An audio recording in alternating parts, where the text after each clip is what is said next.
Hi, greetings, my friend. Welcome. Welcome again to the Watering Hole, die Watergat. I'm Peter Warren, and we're going to spend some golden quality time together around the life-giving, life-changing, living waters of God's Word. Now, the 16th of June is Youth Day. Now, in this country at the moment, one of the hardest things for us all, young and old, is to remain full of hope, hopeful for the future. Now, the key to hope lies in the question, what or whom are you pinning your hopes on? So let's talk about that today. Before we get into our content, let's just open in a word of prayer. Our Father, we thank you that our hope is an anchor fixed to your throne in heaven. It is untouched by the storms of life. We pray, Father, that you'd come now and help us to learn what we need to learn. Show us what we need to see. Strengthen us. Encourage us by your Holy Spirit today, we pray, for your name's sake. Thank you for our hope in Christ. In Jesus' name. Amen. So hope for tomorrow. On what or on whom are you pinning your hopes? Now, it might be an obvious answer, but in real life, in real terms, are you still trusting the government to come through? Or are your eyes fixed on Jesus and Jesus alone? And you do what you have to do and trust Jesus to do the impossible for you.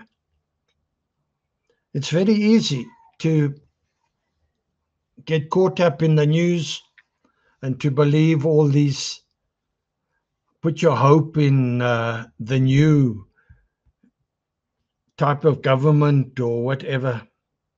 Psalm 33, verse 16. Mighty armies alone cannot win wars for a king. Great strength by itself cannot keep a soldier safe. But the Lord watches over all who honor him and trust his kindness. That is out of the CEV translation. In the Oxford Dictionary, hope is defined as a feeling of desire and expectation that things will go well in the future. Just a feeling. But the biblical definition of hope is much more confident. It defines hope as certainty in the present and a firm expectation for the future. Certainty in the present, not just I hope things go well. No, I have a certainty things will go well, and I have a firm expectation that the best is yet to come. A certainty. One might speak of hope in terms of, is there a future for me, for mine in this country? Will we be able to get a job? Will we be safe? And so on. That idea of hope is only concerned about this short lifetime on this earth. Those who do not have Christ as Savior have no reliable, unfailing hope. They're on their own. Their hope rests solely in some or other political party or wealthy person or the President of the United States or even on their own resourcefulness and their own street smarts to get them through this life. But Ephesians 2 at verse 12 in the CEV. At that time, you did not know about Christ. You were foreigners to the people of Israel, and you had no part in the promises that God had made to them. You were living in this world without hope and without God. You see, there's a picture of those poor people who don't have Jesus. The Thessalonians were saddened by the thought that there were believers who were already dead who would miss the coming again of the Lord Jesus with all his saints. 1 Thessalonians 3 verse 13. It reads, my friends, we want you to understand how it will be for those followers who have already died. Then you won't grieve over them and be like people who don't have any hope. You see, the word wants us to know the truth about hope, that we be established, that we don't grieve like unsaved people grieve in their hopelessness. In writing this, Paul puts an end to their ignorance and to their despair. They were sad, like everyone is when you lose a loved one.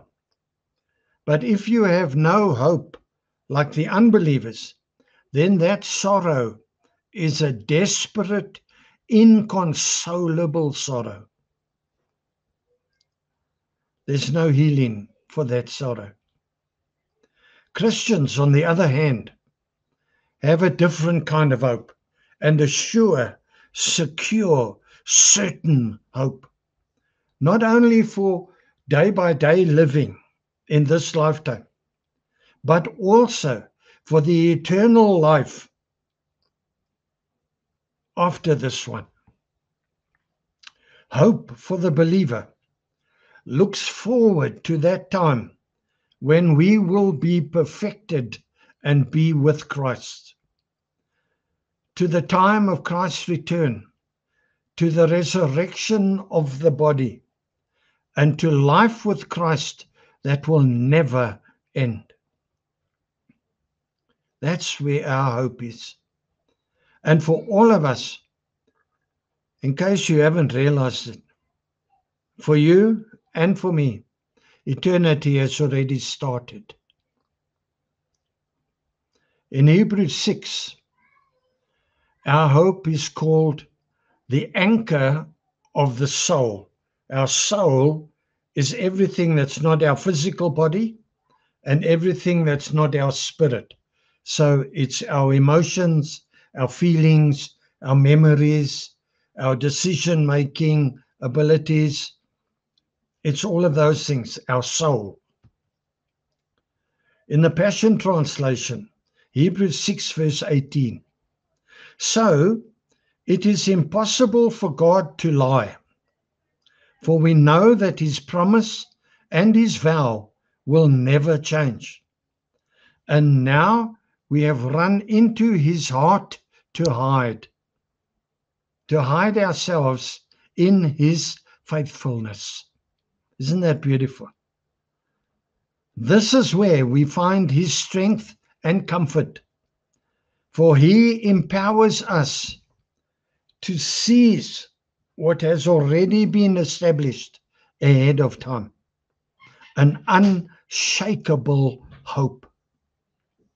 We have this certain hope, like a strong, unbreakable anchor, holding our souls to God himself. Our anchor of hope is fastened to the mercy seat, which sits in the heavenly realm beyond the sacred threshold. Now, an anchor is very important for a ship to be kept in the right place. that it will not be dragged by the stream here and there. A shipping captain once told me that not all anchors are equally reliable. If he doesn't trust his anchor, he cannot rest that night. He has no rest. As a believer, you can trust your anchor. It's anchored outside the storms of life. It's anchored to the throne of God. When the captain can trust his anchor, he can sleep quietly.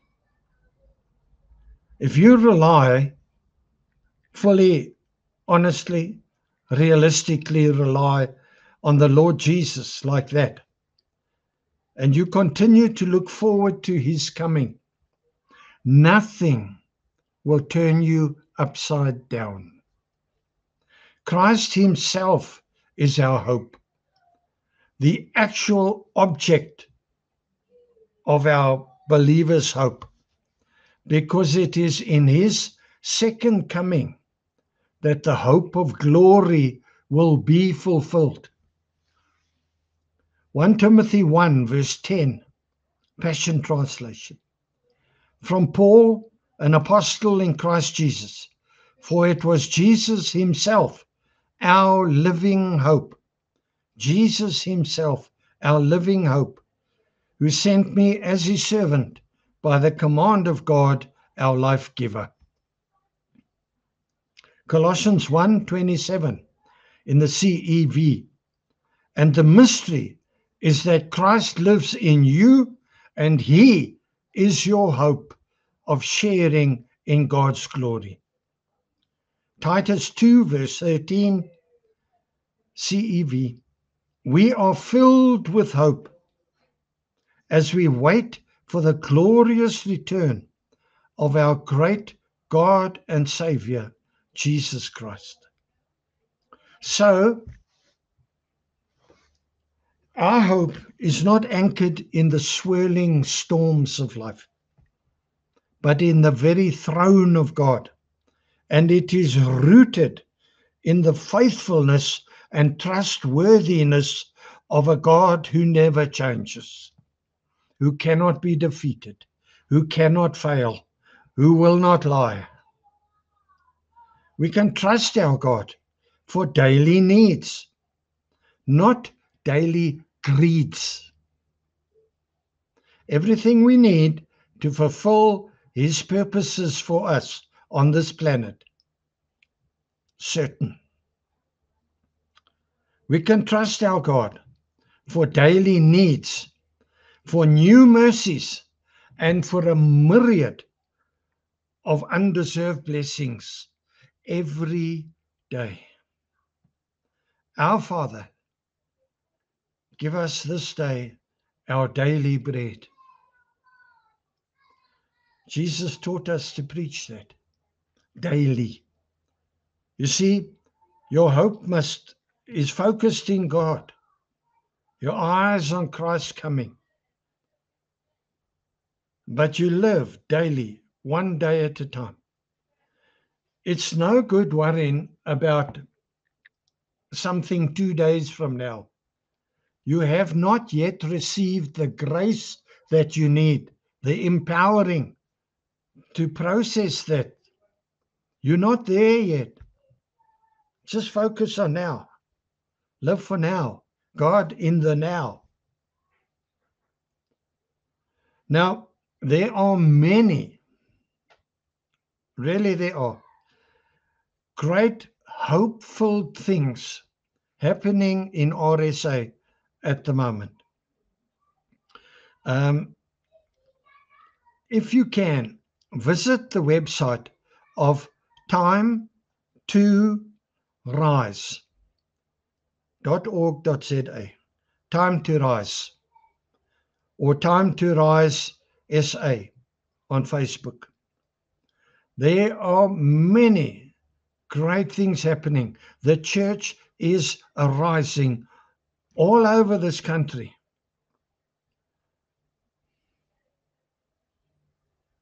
Now, on a lighter note, If you feel hopeless, remember this. There were lobsters in the fish tank on the Titanic.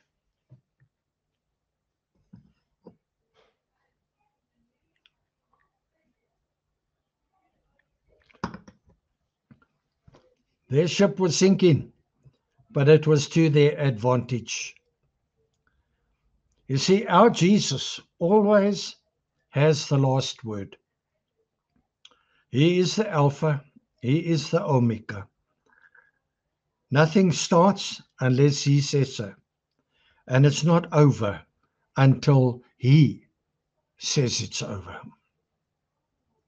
So the bottom line, on what or on whom are you pinning your hopes?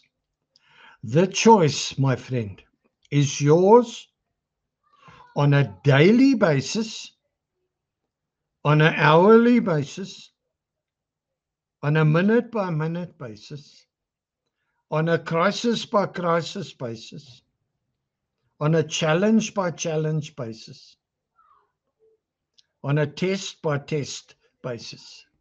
The choice is yours. I want to remind you, God never designed you to be defeated by hopelessness and disappointment, delusion, disillusionment. You were designed for victory, a joyful, purpose-driven daily life and eternity with Christ in this life and in the next. And you need to partner with God to write this next chapter of your life. Study His Word, find what He says about the things you are facing, and speak His Word with faith audibly into your atmosphere. Call in the promises of God.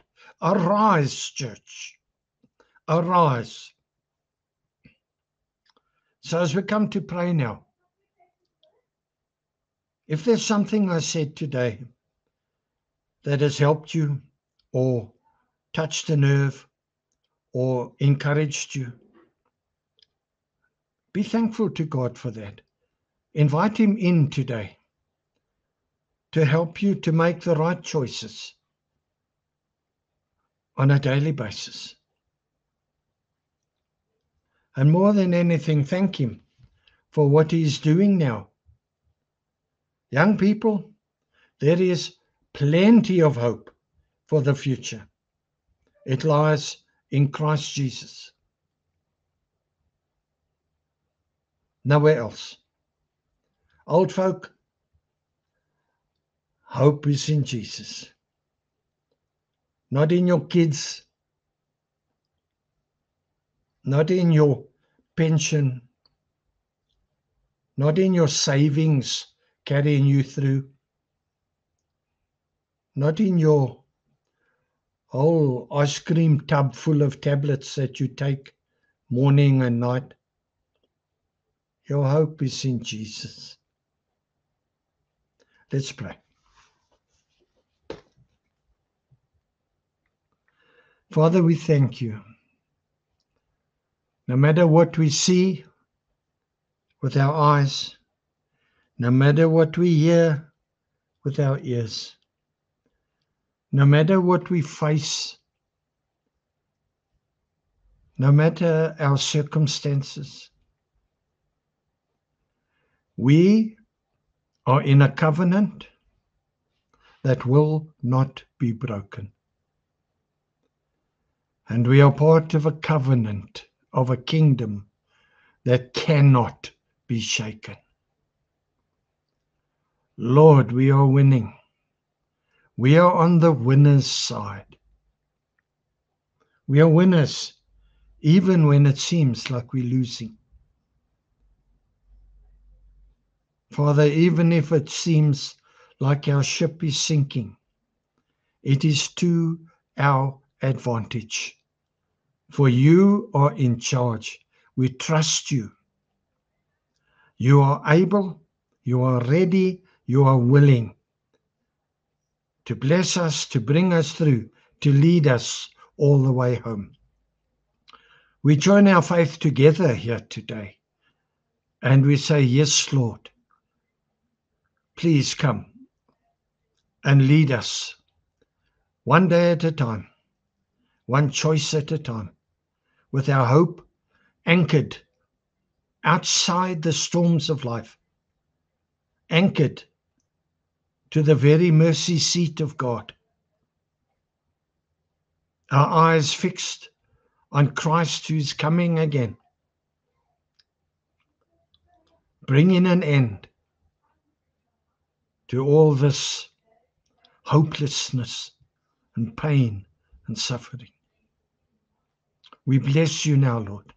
By faith, we receive now your impartation, your encouragement, your touch from heaven.